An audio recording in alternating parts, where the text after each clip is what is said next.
congratulations, you are another step closer to finishing this course. So we're going to go into a power snatch, which will then be into an overhead squat. You're going to do your power snatch, pause in the catch position, then continue with a squat. I will show you a variation where you can stand up then squat down, but that will be the variation that I would ideally like you to do. You've done enough pull work, you've done enough work on getting the bar from the ground up to the waist. Now we're going to work on the full movement from the floor, but then just working on the transition from the catch into the overhead squat. So same thing, same setup. From here, eyes up, chest up, drive up, catch, and then into your overhead squat or into your squat position. If that is a little bit too tricky, a bit too hard, try to go power snatch from the floor. Stand up first, take a breather, and then go for your overhead squat.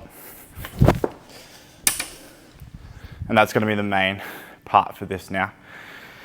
If you struggle with the overhead squat, you couldn't do it in the previous exercise, and you won't be able to do it now, that's fine. Just do a power snatch from the floor.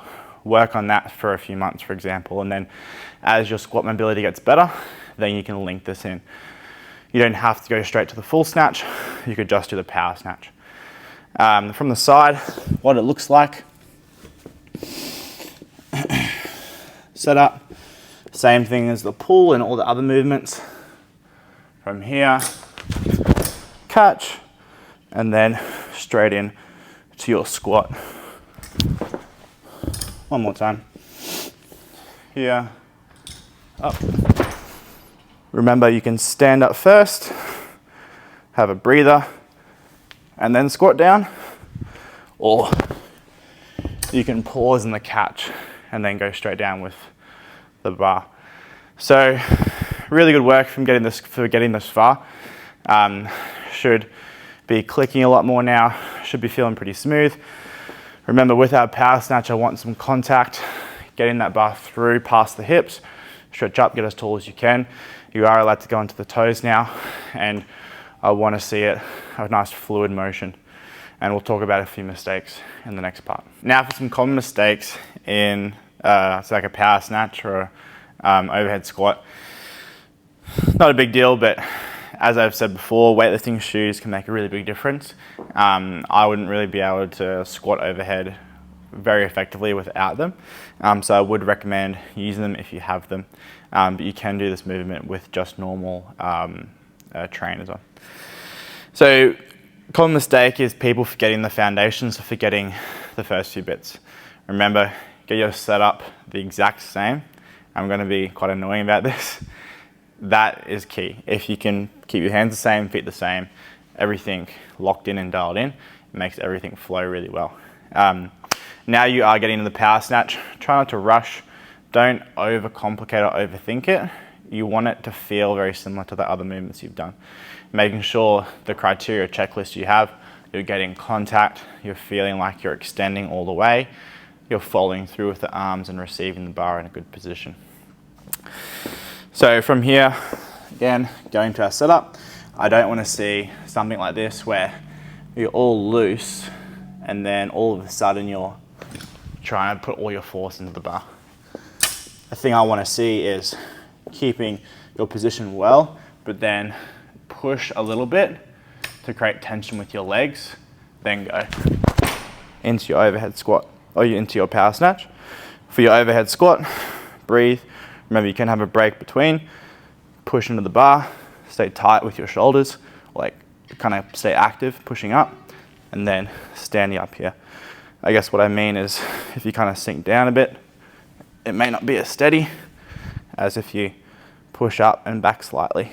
So squeezing the shoulder blades together can help, or thinking about reaching up can help just make the shoulder feel a little bit more stable, rather than letting the shoulder feel like it's down too much. So that's a big thing. Push in the ground first, create tension. Don't just go all loose and then up. You want to feel like you've pushed all the tension out, and then you go into your power snatch. When you're on the overhead squat, push, and try to, I don't love the word like set or tight, but if you just spend time in the overhead squat position, you will get stronger there. So take your time there, don't rush it. From the side, if we go over a few things, is I don't want to see the same thing, the rushing thing, where you're going from nothing to everything. When you get to your setup, eyes forward, chest up, push, and then go here, and then take your time in the overhead squat, breathe, hang out here, spend some time here, standing back up. We're not rushing any of it, we're staying nice and controlled. Yeah, same common mistakes people make if they hit the bar away from their body. So what that would look like if someone does that, they're hitting away, so the bar loops around.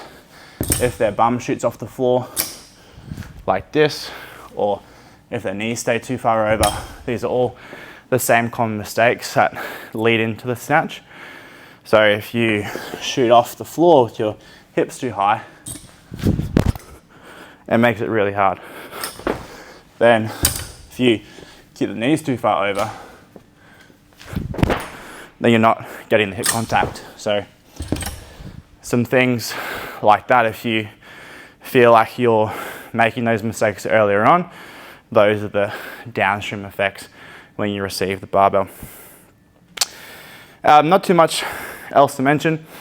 Work on these positions, take your time, and if you fix a lot of the mistakes in the previous exercises, then you won't really notice them too much as it gets to the more complicated parts.